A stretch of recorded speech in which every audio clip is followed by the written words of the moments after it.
सुहाग रात पर पति घबराया हुआ था। ऐसा क्या था जो उसने शादी के पहले नहीं बताया?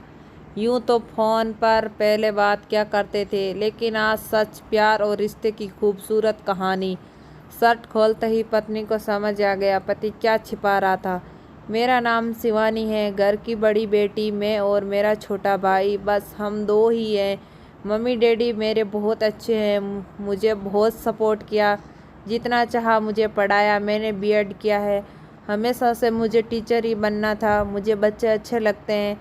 परिवार और अपने सपने के बीच मुझे कभी प्यार में गिरने का समय ही नहीं मिला। मैं शुरू से ही अरेंज मैरिज चाहती थी। मम्मी पापा जो भी मेरे लिए लड़का देखेंगे वो अच्छा ही होगा। मुझे पता है वो मेरी हाँ ज़रूर पूछेंगे।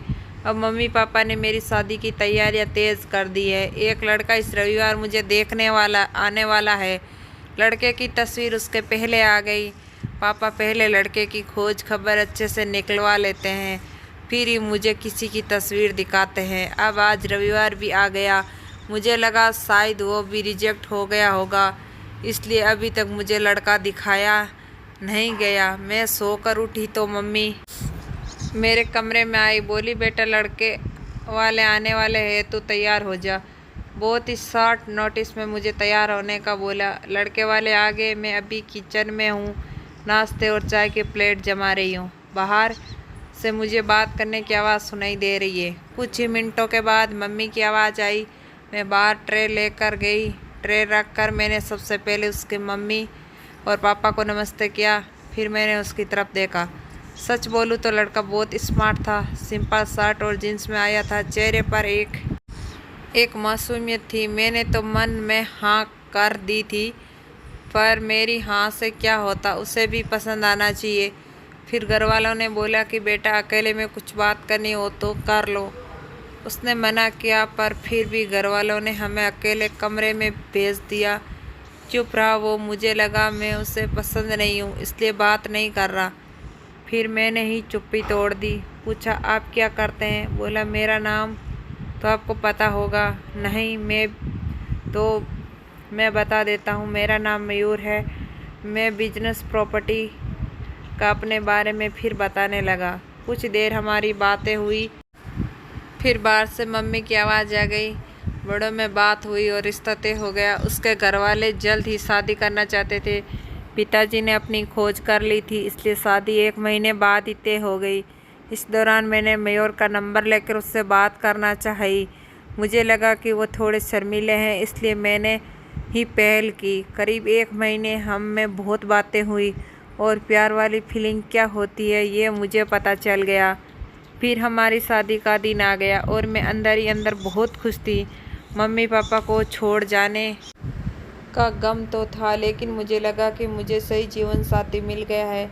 सुहागरात आ गई। मैं थोड़ी घबराई हुई बैठी थी बेड पर। वो आए और मेरी तरफ देखा। मैंने भी हल्की सी स्माइल पास की। मयूर ने कुर्ता पहन रखा था। वो थोड़े घबराए लग रहे थे। मुझे लगा जैसे मैं नर्वस हूँ, शायद वो भी इस तरह होंगे। मयूर अब बाथरूम गए और कुर्ता चेंज करके आए। फिर मयूर आकर बोले कि बहुत थक गई होगी, शायद आज आराम कर लो। मुझे लगा वो भी थक गए हैं, इसलिए मैंने ज़्यादा सवाल जवाब नहीं किया।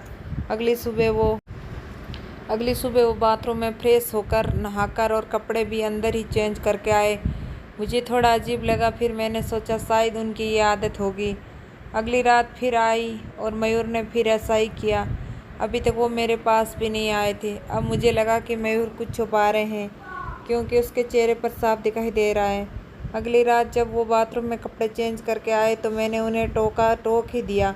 आप क्या छुपा रहे हैं? कुछ बात है तो आप मुझसे कह सकते हैं। वो बोले बात तो है, जल्दी तुम्हें पता चल ही जाएगी, पर तुम्हें शायद बुरा लगेगा। मैंने बोला आप नहीं बताएंगे तो ज़्यादा बुरा लगेगा। उन्होंने अपना शर्ट खोला और फिर मुझे कुछ कहना ही नहीं पड़ा। मैं खुद ही समझ गई। उसके चेस्ट पे एक लड़के के नाम का टैटू था, रिया। अब मैं चुप हो गई और चुपचाप बेड के एक साइड पर सो गई। वो मुझसे बात करने की कोशिश करना चाह रहे थे, लेकिन फिर वो भी बेड की दूसरी साइड पर सो गए। अगले दिन मेरा मुंह उतरा हुआ था। मुझे इस बात का ज़्यादा दुख था कि उसने मुझसे यह बात छिपाई। हाँ, हम कम समय मिला, लेकिन फिर भी इतना समय था कि वो मुझे बता सकते थे। अगली रात वो फिर कमरे में आए। उसके आने के पहले ही मैं बेड के साइड पर सो चुकी थी। उन्होंने मुझे मेरी बाहें पर हाथ लगाया और बोला, तुम चाहो तो हम बात कर सकते हैं। मैंने बोला, अब क्या बताओगे? वो बोले कि मैं उस लड़की से प्यार करता था, लेकिन रिया को हमेशा से विदेश में शिफ्ट होना था, इसलिए जब उसे मौका मिला तो वो चली गई। मैंने पूछा, वो तुम्हें छोड़कर किसी और के साथ चली गई? वो बोले, हाँ, मैं चाहता तो ये टैटू को साफ करवा लेता, लेकिन मैंने सोचा पहले तुम्हें बताऊंगा। तुम्हारी बातों से मुझे लगा था कि तुम समझोगी। फिर वो चुप हो गई। मैंने बोला, तुम मुझे शादी के पहले भी बता सकते थे। वो बोले, अगर मैं बताता तो क्या तुम शादी नहीं करती? और अगर अब भी तुम जाना चाहो तो जा सकती हो, मैं वही करूँगा जो तुम्हें अच्छा लगे। उस रात मेरा गुस्सा पता नहीं कहाँ चला गया, लेकिन थोड़ा डर भी था, कहीं फिर से झूठ तो नहीं बोल रहे। मासूम शक्ल बनाकर मैंने कुछ जवाब नहीं दिया। लगभग 3 महीने तक हमारी बात नहीं हुई। मैं भी अपने पापा की तरह उनकी परीक्षा ले रही थी। फिर एक रात मैंने उससे पूछा कि उस लड़की से ज़्यादा प्यार करोगे मुझे? वो बोले, वो तो उसी रात हो गया था जब तुमने सच सुनने के बाद मुझे माफ़ कर दिया था। मैंने बोला, मैंने कब बोला कि मैंने माफ़ कर दिया? वो बोले, तो अब बोल दो। उनकी मासूम शक्ल ने मुझे उसके गले लगने पर मजबूर कर दिया। मुझे सच में अच्छा पति मिला है। आखिर अच्छे लोगों के साथ अच्छा होता है, तभी इनको रिया नहीं मिली। धन्यवाद दोस्तों। कहानी पसंद आए तो वीडियो को लाइक करें और चैनल को ज़रूर से ज़रूर सब्सक्राइब करें।